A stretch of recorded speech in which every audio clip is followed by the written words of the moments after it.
Outside of my mom's Nedden, the first thing I remember is my real dad, Richard Bruce, building a haunted house in our basement.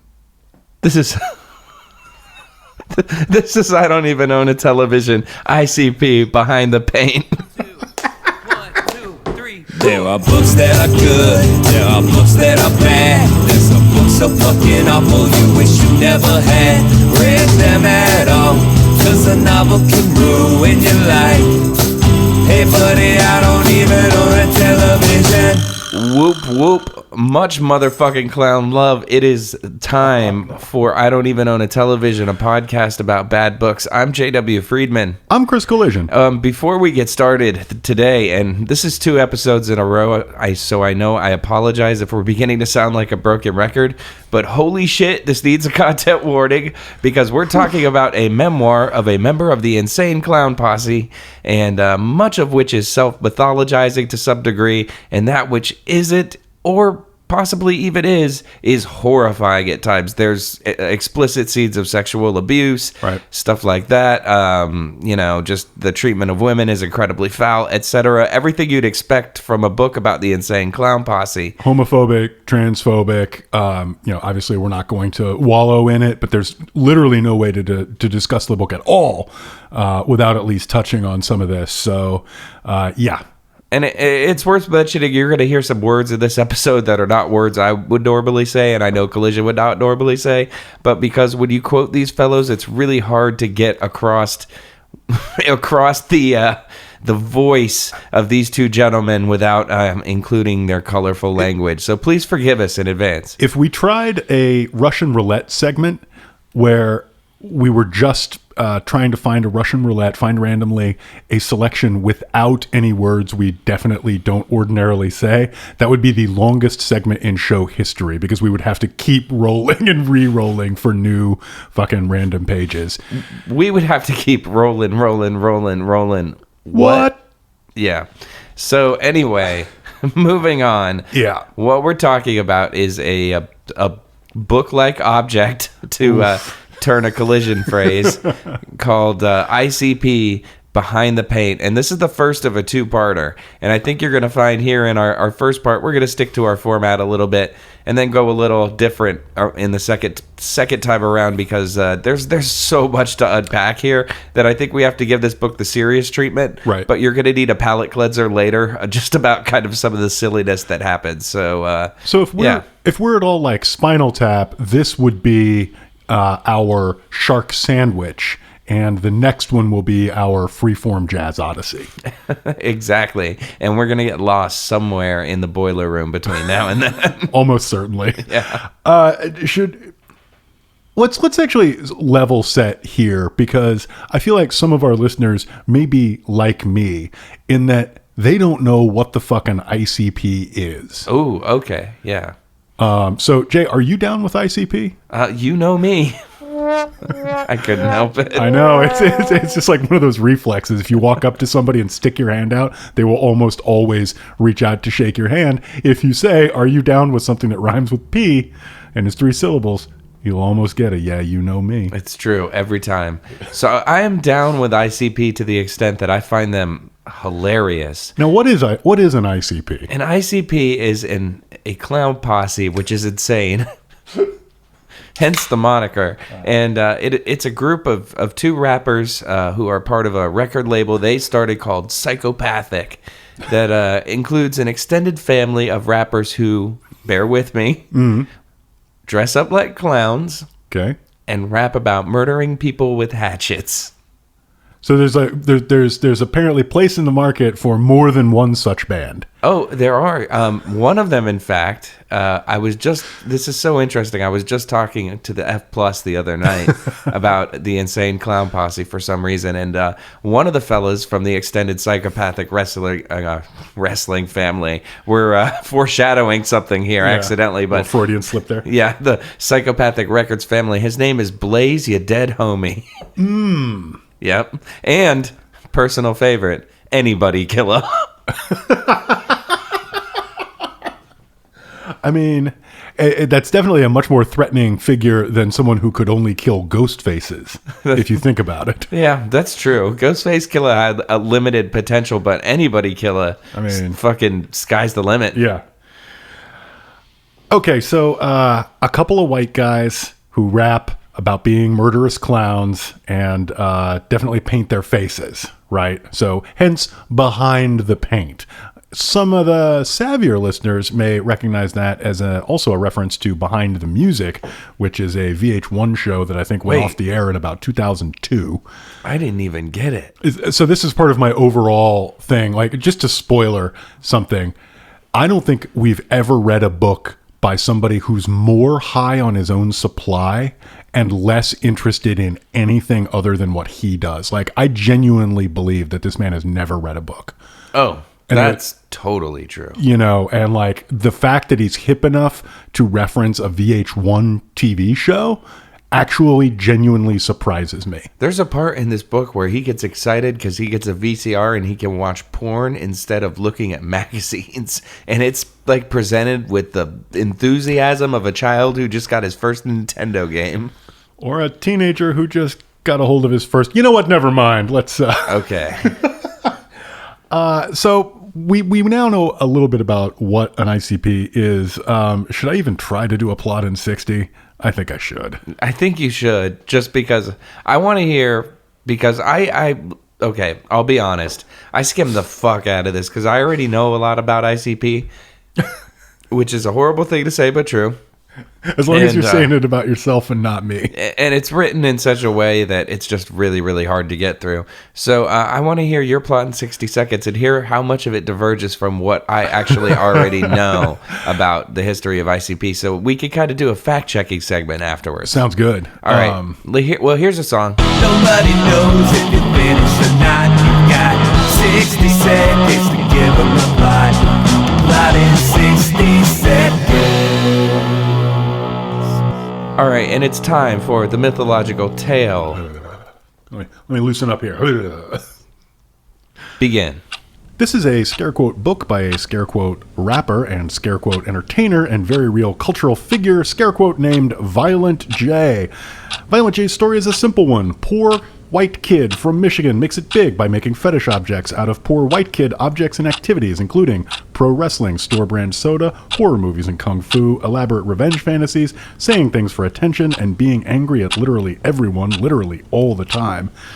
So, nobody believes in him. But he overcomes because he works hard and God is on his side, even as he tells stories about throwing bricks in the faces of sex workers, makes AIDS jokes in 2 years ago, and compares every setback to an imagined penis being inserted into him. In the end, he forms KISS, a company that sells t-shirts to 80% idiots and 20% ironists, and has nothing else to say about anything ever. Okay, there you go. That's my attempt. So yeah, we've got a weird blend of like hustler success narrative, a lot of sort of Midwestern working class fetishization and porn, and a weird bolted on grace or religious narrative, all of which is integrated very smoothly and very, very effectively. It's not smooth and it's not effective at all. No, it really is full of shit. Yeah. And like I say, the appeal of ICP is completely lost on me, even though like the appeal of dumb music for working class people to feel absurdly proud of is pretty familiar to me. Like, I spent a good 15 years being impressed by Ted Nugent, and like, I have no place in my heart for ICP. Well, here's the thing though, right? Like, and we're going to get into this a lot because there's not much to say about this book up until this point. It's mostly just about a series of really horrible things happening to a child, and whether you believe them or you don't, because some of them almost border on like Peter Pan levels of kind of unbelievability. I mean, I tend to side with the accuser in these situations always. But I feel like he leans on this so many times, like kind of as, and that's why I wrote this song about this, or wrote this song about that. But then the way that he's expressing this isn't like the songs that you're reading. you don't really feel like you're dealing with pain as much as you're celebrating someone who's writing lyrics like, then I cut the bitch up with the hatchet and I put the body parts in the sink. And like, Right, yeah. That's so different to me. And there's so much of that in their music and in this book that it's hard to take any of his kind of introspection and is like, when I was a child, I saw a butterfly and I accidentally killed the butterfly. And me and my brother promised that when we went to heaven, we were going to meet that butterfly. And everything we've done from then on has been all about that. And then it's like, you buy one of their albums and there's a song on it with the lyrics like, ain't no bitch too ugly for super balls. Like, it's not getting you closer to heaven, my friends. I don't know. I'm just saying. But that's the thing, is if you can go to heaven automatically, you don't actually have to act good now. And you always have that fallback like, oh, I know I'm a flawed sinner. Then again, this is probably a little bit of a side note. I want to go back to that butterfly story that you told. Oh, yeah. Because that is nearly word for fucking word and is one of the multiple 2-paragraph chunks that is written completely unlike the entire rest of the book, which makes me think that what we also have here is not just a religious narrative and like a bootstraps kind of narrative, but we also have the co-writer ransacking his clips file for filler. And I think, a little bit of, I was struck by the beauty of nature and it made me be a better person. I don't see any of that anywhere else in this book. I don't see any of that in the one ICP record that I listened to 10 years ago and have no memory of. But I do see that in a lot of writers just trying to like fill out the notebook. Well, I will say that you can also find this in a document I'm going to reference frequently throughout this episode, which can be found on the internet if you Google the phrase The Bible.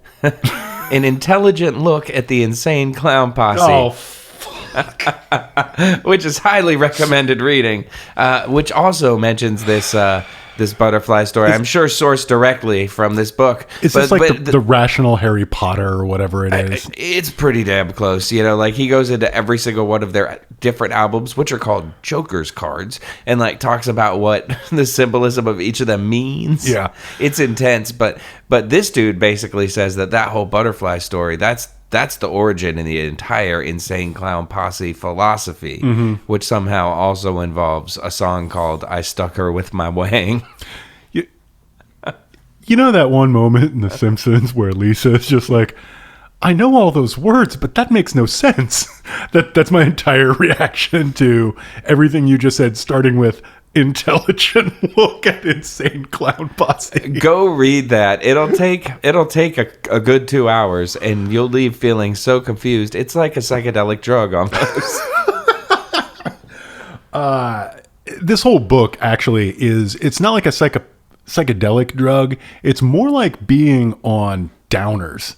I genuinely feel worse as a person, and I feel worse emotionally after reading any significant amount of this book.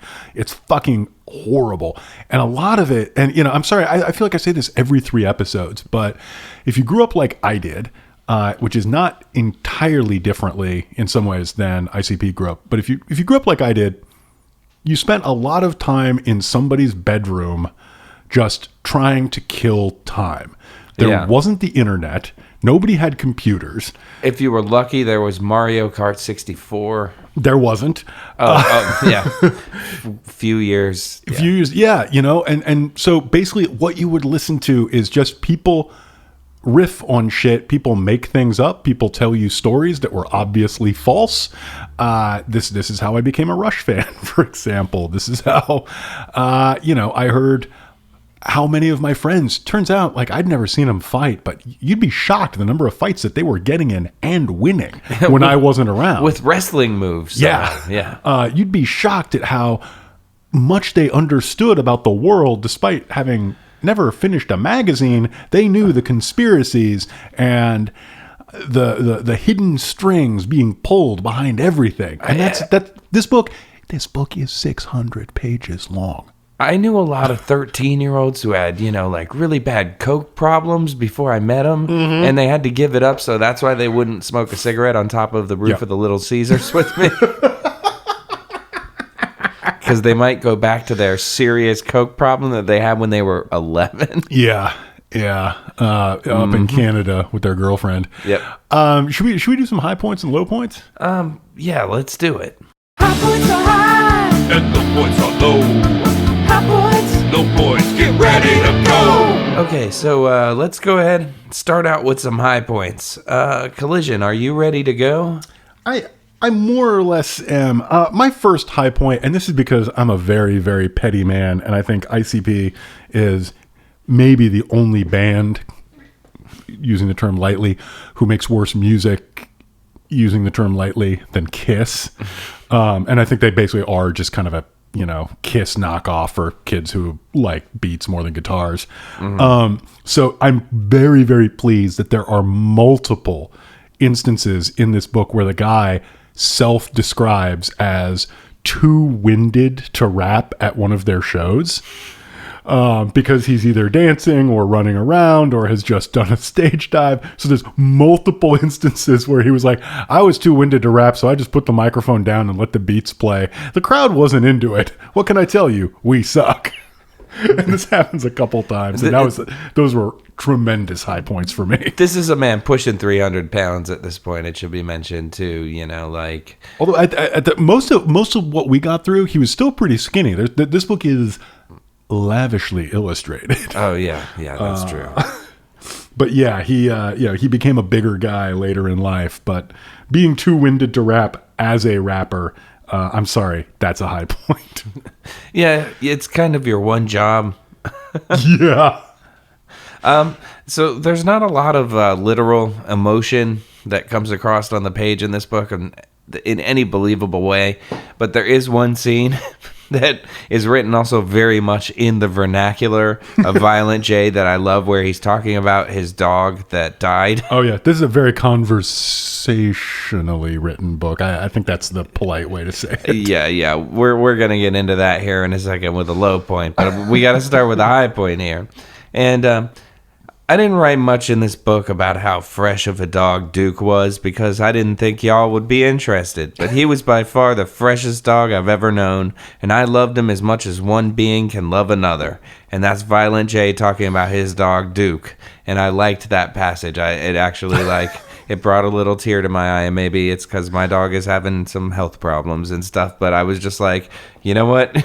Even this weird, creepy-ass hatchet murder clown can still have deep, serious feelings about his dog. So yeah. And the thing is, even this stupid, what did you call him? Hatchet murder clown? Hatchet murder clown, yeah. His dog probably loved him. Dogs are so good, you guys. Dogs are better than us. It's true. And that's another high point. That's a life high point. I'm going to do a low point. This is going to be a great transition. You guys are really going to enjoy this. My big low point is every sentence in this book that is about somebody other than a straight, young, white male they personally know. These guys do not like anyone except their crew. And they describe everyone except their crew in the most 8th grade trying to get a rise out of you way possible. Are you talking about the younger version of this group or the older version of this group? All of every page. But the one that have nicknames, perhaps? The crew that has a nickname? A junior high nickname, perhaps? I don't even remember. Oh, they called themselves the Froops. Oh, the Floobs or some shit. Yeah, the Floobs. No, it's not even that. It's just literally, if they meet somebody who's not one of them, they hate them. Oh, yeah. For sure. No matter where they go. And I hate it all, right? If they meet a club owner, the club owner's probably a pedophile, and that's the level of humor. And it's every fucking page, and it's just excruciating. And it's just like being stuck in a conversation with an incredibly stupid, incredibly angry person for 350 pages, and I hated it. Do you have a low point? I do. I have a low point, and it's something we referenced earlier, in that this is a very conversational book. So a lot of this reads like a discussion with Violent J, and unfortunately, a ton of that, in addition to touching stories about his dog, means you also have to listen to him use language that is just holy shit, why did you need to say it that way? And once again, as I said up top, more sensitive listeners, skip ahead about 20 seconds right now, because in referring to his childhood abuse, it's still somehow tough to sympathize completely with a man who expresses pain by referring to an abuser as a ass abusive dick sucker in need of a bullet in the head. Like, that is fucking harsh. And like, I get the anger, but like, dude, you're writing a book. Yeah. Like, It's not a therapy session. Yeah. I don't know. I didn't appreciate that, and like even in far less intense contexts, like even in contexts that don't have that kind of emotional weight, he's still throwing around like, you know, F-bombs and fucking, you know, F-bombs of the non-fuck variety, and just like it's rough. The way that he talks is the way that a lot of people I don't like to hang out with talk. So spending a lot of time reading his thoughts is kind of very unpleasant. And the thing is, like, he describes, you know, an abusive stepfather in that language, but he describes literally everybody in the exact same language. There's no difference in the way he talks about people between people who actually harmed him and his family and people who did things like rip his band's flyers down. Yeah. He will describe somebody who ripped his band's flyers down as in need of a bullet in the head, as, you know, in all the same ways. And that's another one of the things that just undercuts him. Like, if he wants to try to talk about, you know, actual things like being abused or whatever, there needs to be a difference between that and someone who was rude to you in line at the fucking supermarket. And the thing is, the reality of Violent J and Insane Clown Posse is like, Stop and think about what you just said. No, the reality of these two men is that like neither of them are like the gangsters that they're trying to portray in this book and in their music. They're kind of from like a relatively tough suburb of Detroit, right? But like these are the guys that like Eminem made fun of. Like, there's a famous incident that happened where Eminem and some of his friends chased down the Insane Clown Posse outside of a strip club with paintball guns, to the point and where apparently like people were crying and calling the cops, and it was paintball guns. And it makes it so hard to take this book seriously once you know things like that. Not that I'm advocating anything Eminem and his buddies are doing, because pretty much anything Eminem does is awful and not worth advocating. Right. But I'm just saying that's the reality of the people who are telling these stories you're reading about, how hard they are, and that's a little difficult.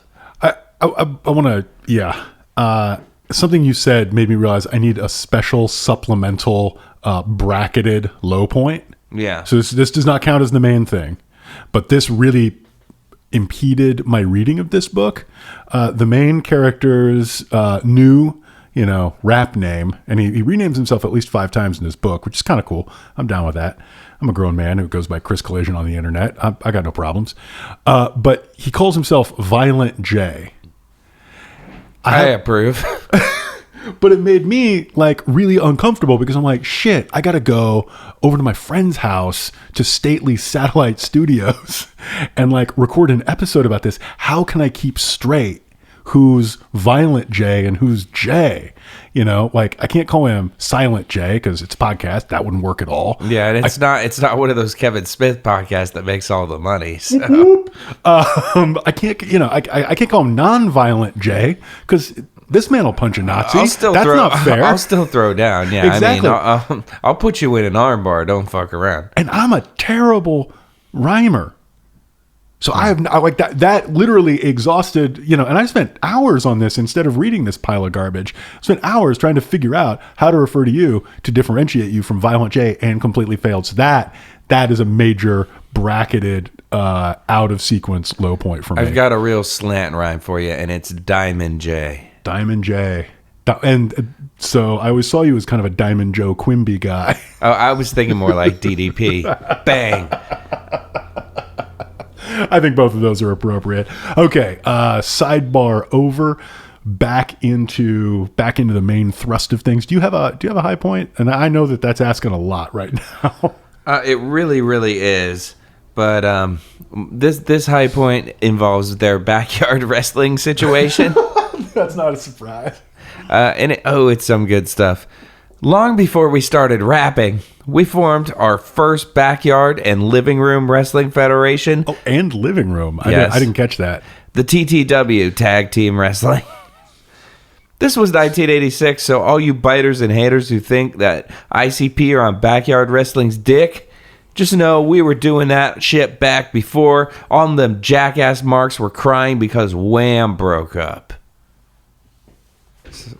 That's some real shit right there. So, violent... As a man who cried when Wham broke up, I feel like I just got fucking burnt. Well, yo. in the parlance of the biz that the ICP wants to be desperately so part of, Insane Clown Posse just cut a promo on their readers Yeah. for not being wrestling fans early enough. Yeah, they're not old enough. But by the way, he mentions this about 400,000 times in the course of this book. This is a 31-year-old man writing this. It's a 31-year-old man who's still furious with his 8th grade principal.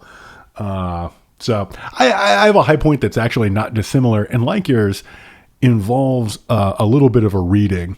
So a real high point for me, and I pray that this does not become the soundbite for this episode, but like this part Oh, was... don't ever say that.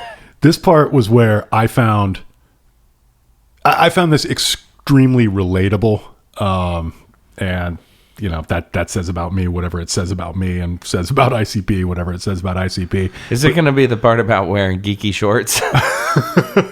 Bro, I only wear really cool clothes. That's true. Anyway, okay. So I just continued on wrestling stale independent shows, writing shitty raps, and working shitty jobs. I am going to just list some of the different jobs that I had from 14 until 20 years old. I had some of these jobs before jail, some after jail. Blah, blah, blah, blah, blah. Here are some of the places I have worked at throughout my life. McDonald's, Wendy's, Burger King, Major, Foodland, a record store, Frank's Nursery and Crafts, Papa John's, a hardware store, Target, Bonnie Bread Company, a bowling alley, Joe Louis Arena, an Army surplus store, and a video store. Some of the jobs I have done include dishwashing at 3 different places, caddying, landscaping, being a security guard, window selling, box folding, being a busboy, auto parts delivering, pizza delivering at 2 different places, being a gas station attendant, pizza cooking, car washing, 3 different places, movie ushering, being a janitor, paper delivering, vacuum repairing, telemarketing, ushering, bar bouncing, candy selling, high-low driving, being a shipping clerk, thieving, and of course, pot slanging.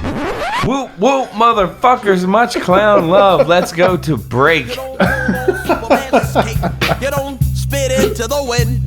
You don't pull the mask off the old Lone Ranger, and you can't fuck with me and my men, so check it out. Yeah, here come the grave diggers. Yeah, here come the grave diggers. Yeah, here come the grave diggers. Pray for your mommy. Boom, bill, competition ain't shit. Faking the funk like silicone tips. Never on the level of a skill of a champion. Pose like the Buffalo Bills. They come close, but can't win or do a damn thing. I'm merciless like Ming. As I get the record, I navigate a course like Chekhov. Soft MCs, you better step off. Will a villain ever learn? I'm killing like a mad germ. I burn MCs like a bad It is. There's missing syllables. Missing syllables all over the place. This is a challenge. It's like putting together a puzzle. Here we go. We're the JJ boys on the microphone stand, kicking it live with a Fago in our hand. Master T is on the table now, working on the stable, and on his Adidas his jacket is the Fago label. The part of the rhyme is for Jagged Joe, known to the crew as the leader of the show. All my girly friends chase me down the hall. I don't smoke dope or drink alcohol. Now this part of the rhyme is for Kangle Joe.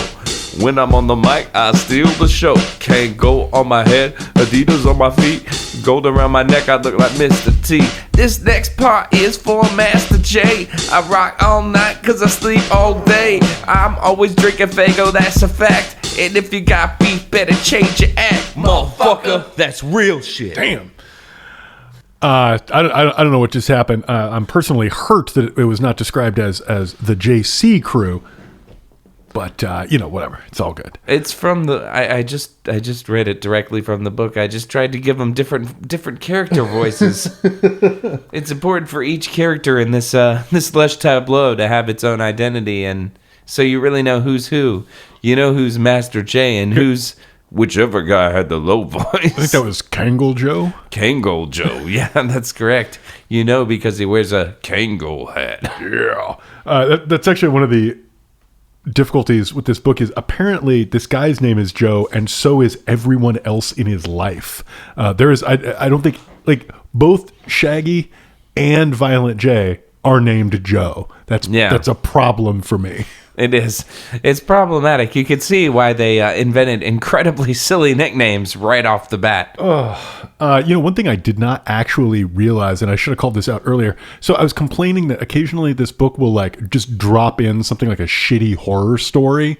Or a little guide to doing crime. Oh, yeah. There's a few of those that we should talk about. Yeah. What I didn't realize until today, sitting here ready to record, is that the crime parts are actually not written by my man Violent J, but are credited to none other than Shaggy 2 Dope.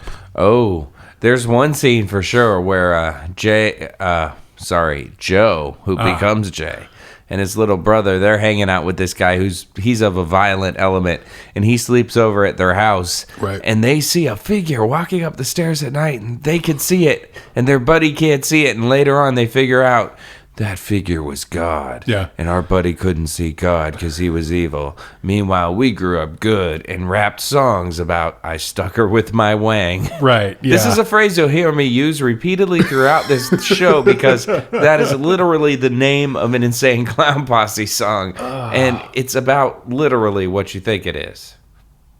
Are we recording on the right track? Yeah, we're recording. Okay, never mind. That track down there, Yeah. the one that you're worried about, that was the hot beat from before. Just Right don't on. worry about it. Okay, I'm not worried. Okay, sorry about that.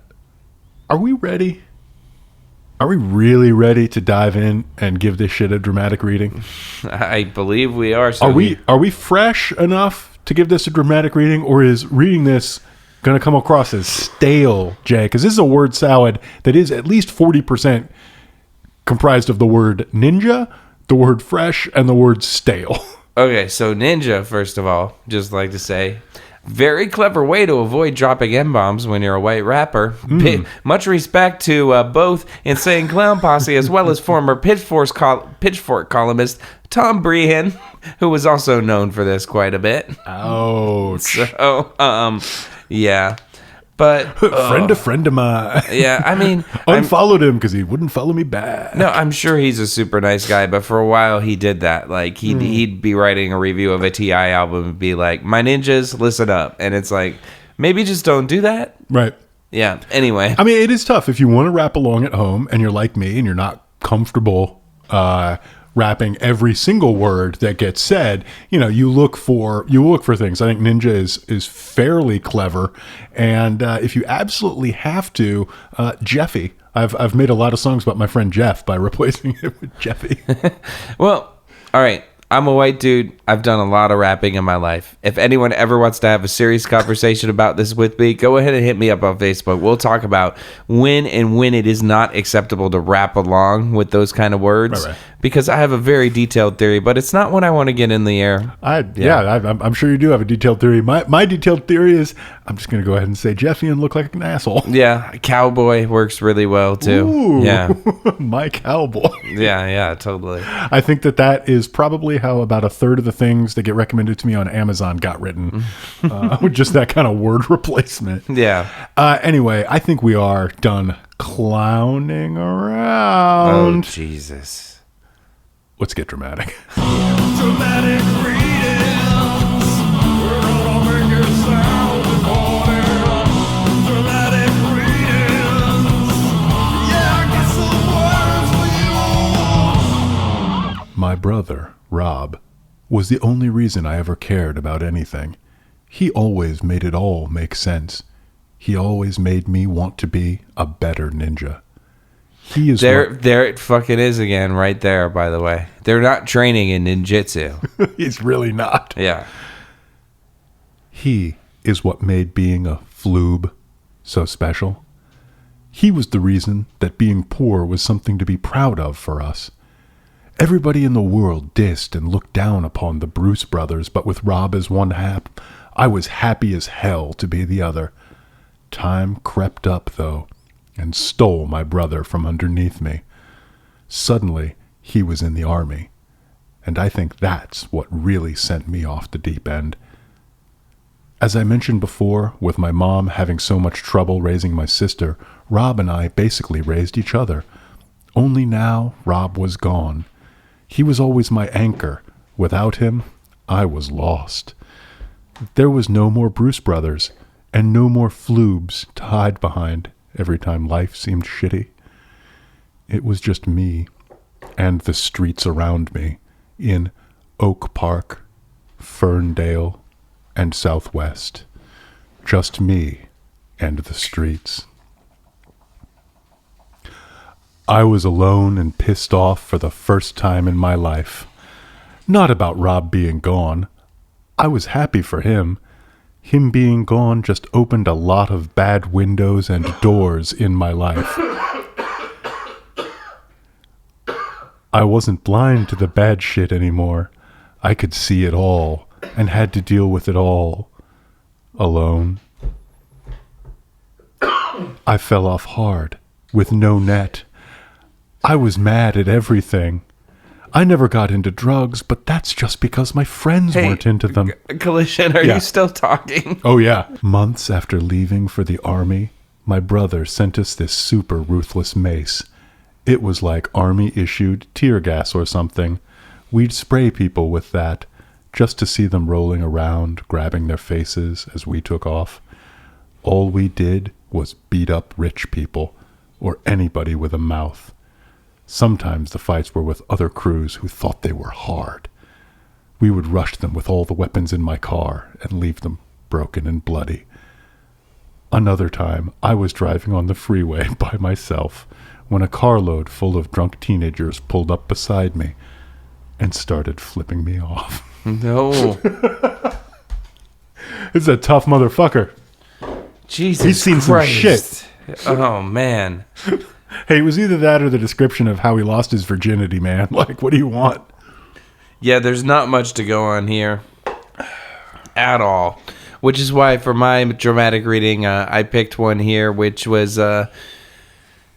this was Violet J's first attempt to get busy with a young lady. I'm going to try to read it here. It's a little tough because it's very, very small on my screen. So we'll see what we can do here. I can pull it up on mine. I can't remember her name. I don't believe it says it. I'm just going to say her name was Mary because it only mentions it once. I'm going to try to do this in my best Violent J voice. I don't know if I've ever heard him talk, but this is what I imagine he sounds like. I may have failed the second grade, but by now I was smart enough to know this girl had to like me if she came over to help me break ice off a slide. Fuck, man. I was so into her that I put on my snowmobile suit head to toe and walked back and forth in front of her house. I made a whole city out of milk cartons with little windows cut out of paper and everything and named it after her, Harmon City. Finally, I got a sister's cassette deck about the only thing she hadn't sold or given to some asshole and recorded an hour tape of me pouring my heart out to Michelle about how I felt. I gave it to her in school the next day. That was a Friday. The weekend that followed was the longest weekend of my life. Man, y'all really gotta believe me. I was truly in love with this girl for a long time.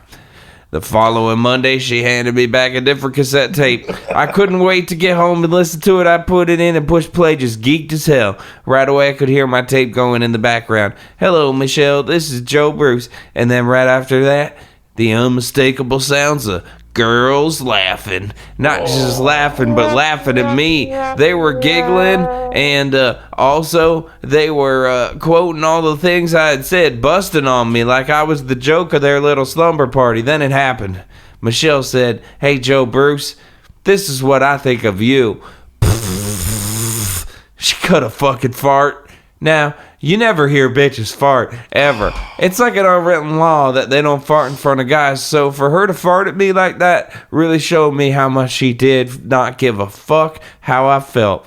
That destroyed me, and I was traumatized. That weekend, my brother and I filled our canteens. We headed on out to Picker Forest, just the two of us. It started pouring rain, and pretty soon there was a river with all this mud. There was a big vine, and we'd swing all that into the mud river. That took me right out of the Michelle tape slump. Actually, Michelle tape slump is a better turn of phrase than anything else in this entire book, I think. Yeah. Wow. Actually, and I think I saw Michelle tape slump open up for Olivia Tremor Control in about 1997, playing in Denver. They played at Apples in Stereo's house, but did not actually play with Apples in Stereo. Yeah, they did a lot of neat like sample manipulation, if I remember correctly. Yeah, and like would let every show they would let somebody else different come up and fuck around with their theremin through the entire set. It was really audience inclusive. Okay, so we're going to do a What Is Your Fave that I'm trying to find. So here is some music. What is your fave? What is your fave? When you're presented with a list of options, what is your fave? Okay, once again, everyone at home, strong content warning for language.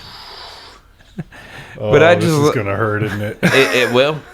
I'd like to let you know that one of the things that old Joe, Violent J, and his brother did back in the day was make up what they considered acceptable replacements for swear words.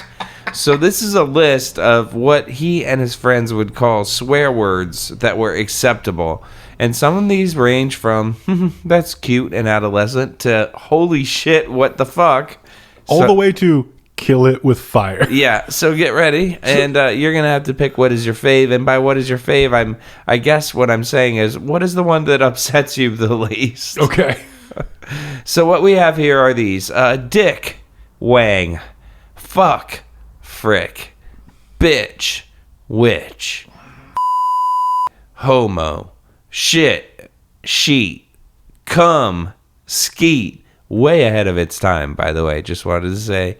Asshole, whack. This will be the last episode. Oh, Jesus. Actually, just for sheer, boyish high spirits, and the fact that they worked really hard to pad out that entire list, I'm going to go with sheet. For shit? That would be my favorite. Yeah.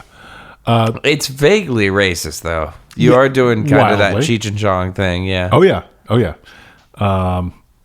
Just let me go on record. Boy, I hope that this isn't the soundbite for this episode.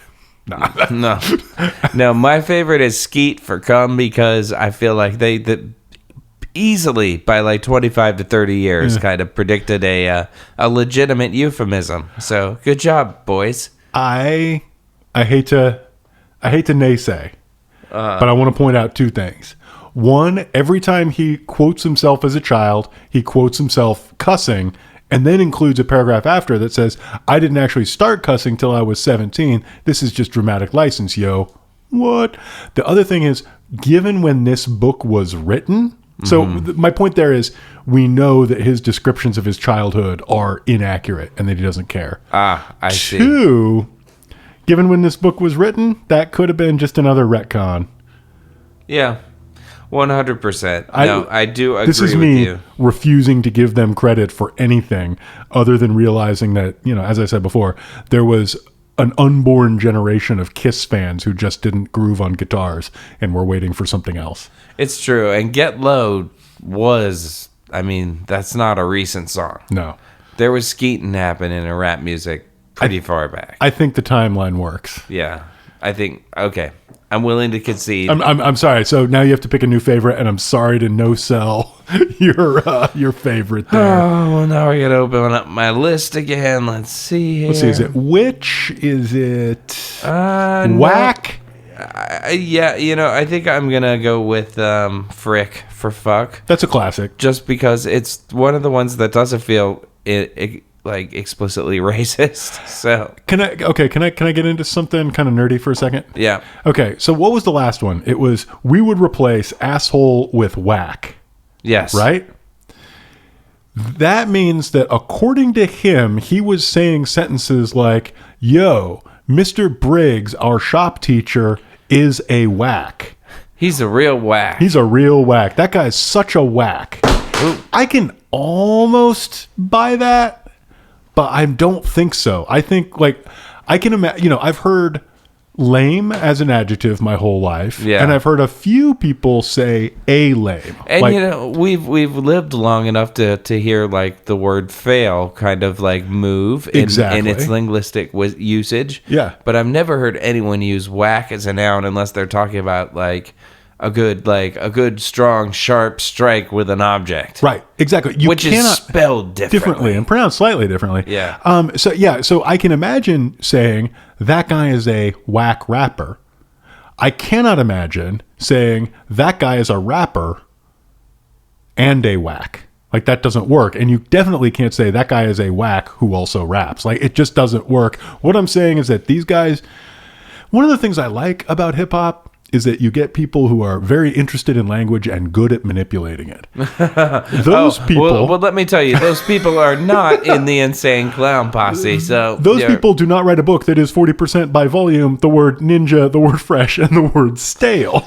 No, I mean, these guys, and I have a lot to say about this, and we'll probably get more into this into part B. Yeah. Insane Clown Posse is a group that I have no respect for creatively. I think a lot of what they do is ethically and morally bankrupt. However, I feel like they have great taste in rap music. They just have no idea how to make rap music that in any way reflects their great taste. And we'll get more into that as time goes on. I think so. But it is also worth noting that there is maybe 3 pages out of the first 330 that actually concern the writing of a song or the trying to improve a song.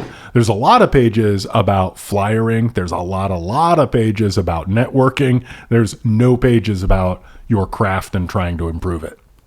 No, their craft at that point was they had this buddy Mike Clark who made beats for him, and they just go in the studio and then rap about clown hatchet murder. This leads me quite well to my next question for you, Jay. Who is the world's most famous fan of ICP? The rich and the famous, but they read books too.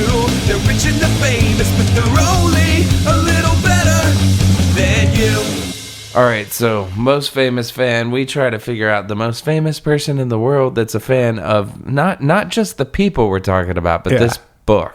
But that's the thing is, this is actually just me asking because, like I say, I am very innocent of juggalo culture. Yeah. But I know that a lot of people are into it. So real question, who is the biggest juggalo? Who is the most famous juggalo? The most famous juggalo is probably Coolio. What? Coolio has a juggalo tattoo. That is unacceptable to me. He was invited to perform at one of the juggalo gathering. Yeah, but so was Tila Tequila. Yeah, but he liked it so much he went and got juggalo tattooed on his arm, and it's spelled wrong. Coolio, no. Google it, people. He has juggalo spelled incorrectly on his arm. So, yeah, Coolio is probably the most famous fan of juggalos. This is Unironically. This is the most depressing segment we've ever had. Yeah. But I will say that, like, if you want to talk about people who maybe aren't necessarily famous fans, Yeah. but people who have a lot of, like, doings with them, kind of what I mentioned earlier is, like, wow, Insane Clown Posse is horrible at making rap. They seem to have great taste in actually listening to rap. And every year at their weird festival featuring Anybody Killa and Blazer Dead Homie and stuff, there'll always be a side stage where they book like the Dayton Family or Redman or fucking, like the Alcoholics or like legitimate hip hop kind of legends. And I've read so many interviews with guys like this. I think it was Redman or it may have been Method Man who explicitly said, we do these shows because this one gig pays more than like 2 months of any touring anywhere else. So, yeah. So there's definitely that kind of world, I mean, they have have good taste. They kind of know what they're trying to do. But man, yeah. But when execution is tough, I can't help but do this. So you say they have good taste. Here is page 320 of this book. All right, now I'm gonna get roasted. No, more they're gonna get roasted.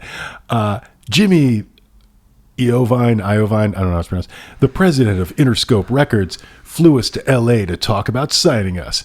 His label wasn't just any fucking label either.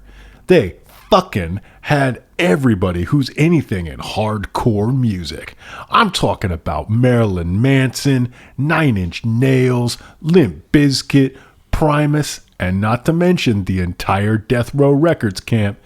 Interscope was the real deal, y'all. I just love that snapshot in time of like Primus and the entire Death Row Records. Yeah. Like, I like to imagine them hanging out together like Suge Knight and Les Claypool fishing. Yeah, exactly. That's exactly what I was going to say. Is like Les Claypool wanders in, like, you want to listen to some Residents bootlegs and go fishing? Yeah. Shug. I have a tiny "What is your fave" for you? If we can go back to the well and do a rare double segment. Yeah. Let's do it. All right. What is your fave? What is your fave? When you're presented with a list of options, what is your fave? Reprise. All right. What, Jay, is your fave attempt at a new name given to himself by Joe Bruce? Is it... There's so many good ones, by the way, before we get started. I'm not sure I have them all. I wasn't writing them all Unfortunately, down. none of them are Jack London. I expected that to happen at least once.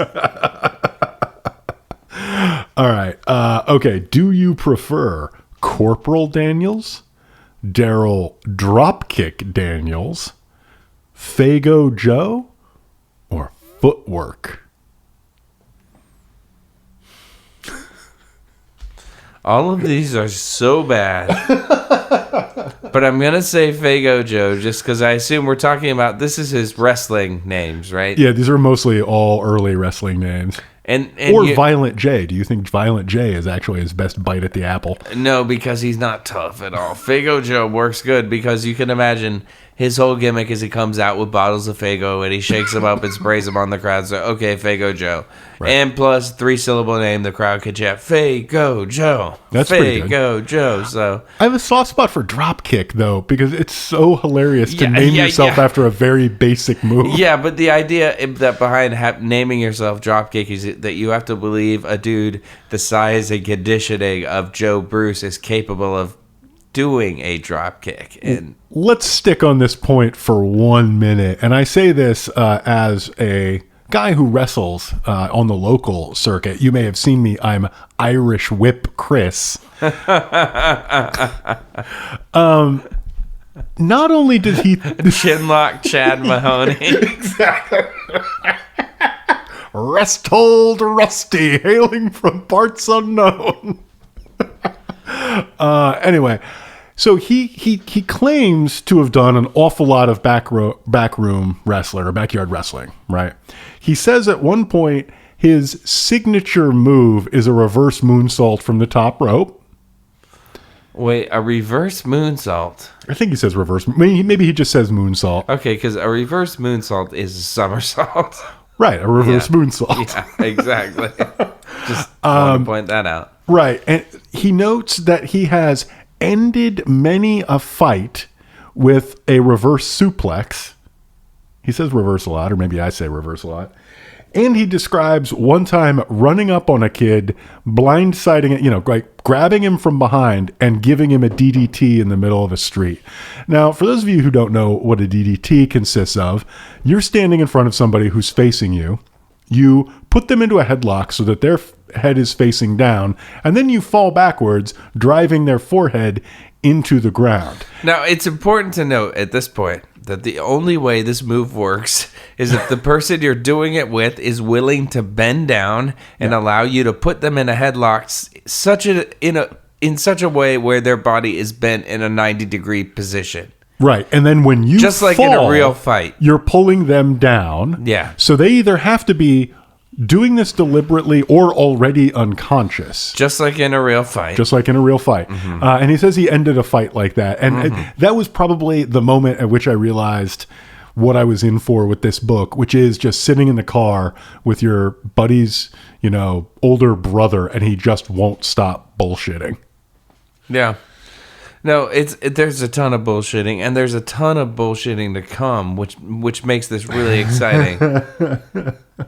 So I believe we're out of games, right? I think we are, unless we want to try a Russian roulette, but I think that's just going to be us dropping the wrong kind of F-bombs. Yeah, I think if we do Russian roulette, I'll already say way more words that I don't want to apologize for anymore. So let's go ahead and take a break. Do it. And then we'll come back. But just remember, even before we go to break, we will be doing a part 2 of this. It should be a star-studded episode where we talk about ICP's foray into the world of both professional wrestling and getting dropped from every record label imaginable. So, stick around. So hard the airbags use laser pumps. You bout cock the shotty. I stump holes like the ground ain't paved enough. Inform the former. The first step was a warm up. The next step, the bomb where your car alarm was. Chickens that are running, burned the barn up. Shots to tell you Sean John the fat farmer. I never got a soul train in war. Never lost to MCs as lame as yours. Trick a bitch car payment off. I'm a orangutan when the chain is off, nigga. A set trip and a slowly blast with an axe and a Welcome back. Welcome back, my friends, to the show that never ends. We're so glad you could attend the Dark Carnival, which is an ICP concept. I use the term loosely, denoting more or less the world according to God. But also the devil, and it's where you go to be judged by the 8 Jokers cards or some shit.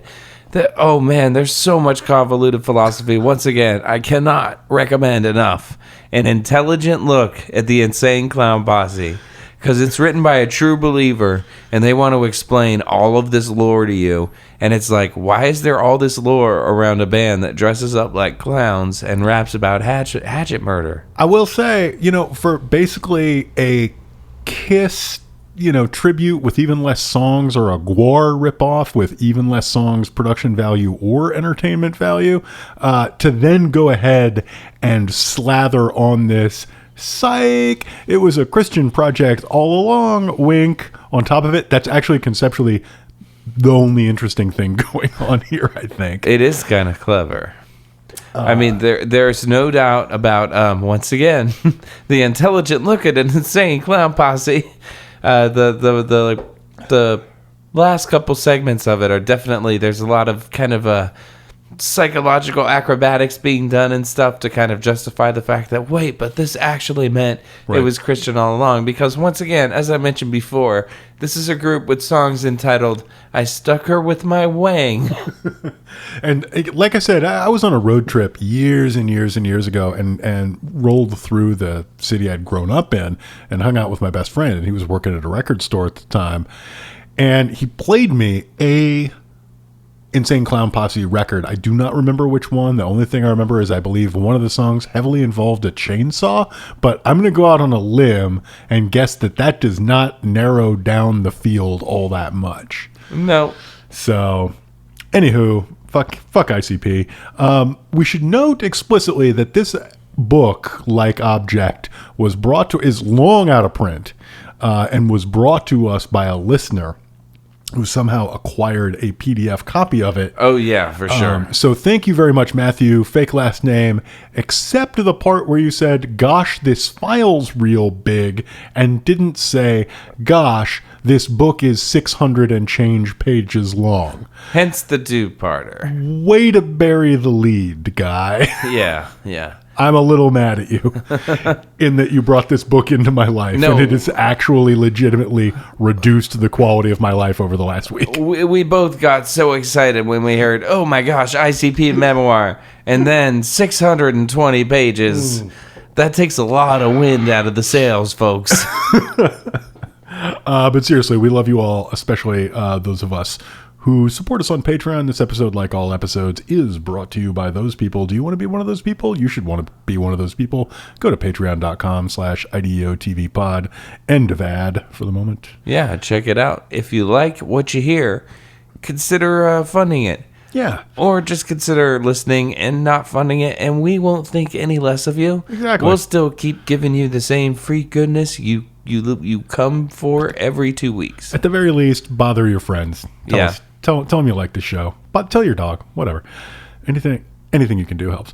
Okay, we do have a letter, though, Jay, that I want to run by you if you've got a second. Well, before we talk about letters, we have to hear a song about letters. It only makes sense. A, letter B, letter C, letter D, letter E, letter F, letter G, letter, got a lot of letters. Okay, now it's time to chat. This is from a gentleman named Patrick, fake last name, and his missive is entitled All Caps Thanks. Wait. Is it the word thanks in all caps, or is it the phrase all caps thanks?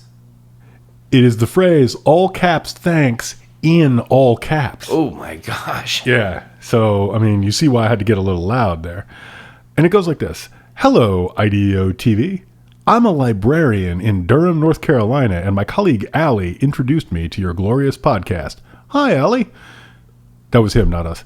Last year for Banned Books Week, we made a book display called Not Recommended Reading, where we put out all the books we dislike in order to start conversations about bad books instead of banning them.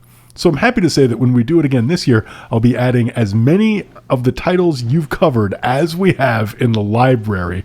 They are legion. So thank you, Patrick, fake last name, in Durham, North Carolina. No, awesome. First thing. Thank you. No, is thank what you. I say to you. Also, folks in Durham, North Carolina, please be aware we'd be more than willing to come down and help open the night of the celebration with perhaps a discussion about things. Get in touch with our agent, who is me. I don't even own a television at gmail.com. Get at us. This is not a joke. No, I am not joking, despite the sound of my voice, because I always sound like this. But yeah, we are ready to come to you and discuss bad books. So if you have thoughts about that, hit us up at I don't even own a television at gmail.com. Otherwise, follow us on Twitter at twitter.com/IDEOTV pod. We're on Facebook, same place. There is also on Facebook the Facebook I don't even own a television fun time party pit. By the way, recently passed 1,000 members. Thank you to everybody. Everybody's extremely cool there. They're there to have a good time and not be jerks about anything. And that's extremely pleasant because that is not my normal experience of groups of people interacting on the internet. Yeah, once you get a thousand people together on the internet, usually something horrible happens.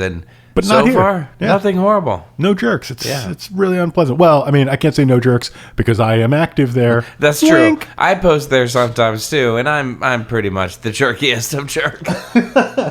But you know what we mean. Yeah. But that's who we are. That's how to get in touch with us. Please do at your leisure. And until next week, maybe we should leave you with something to do other than read this book. And I cannot stress enough, under no circumstances should you seek out this book. Under no circumstances should you consume this book or interact with it in any way. No, please don't do that. But what you should do is read something better than this. I think that is a good way to go. So how about if you start us off with some recommendations? I've got something. This is I'll be interested to hear if anybody can read this and if so, what they think of it. But I recently read a very short book that I liked enormously called Heads and Straits by a woman named Lucy Wadham, Wadham. And it's a beautifully put together tiny book. And it's also just a fascinating read. It ranges in topic from London in the 70s to English Class from, roughly 1920 on. There's some really intriguing evocations of colonialism in there, and it's just fucking fascinating.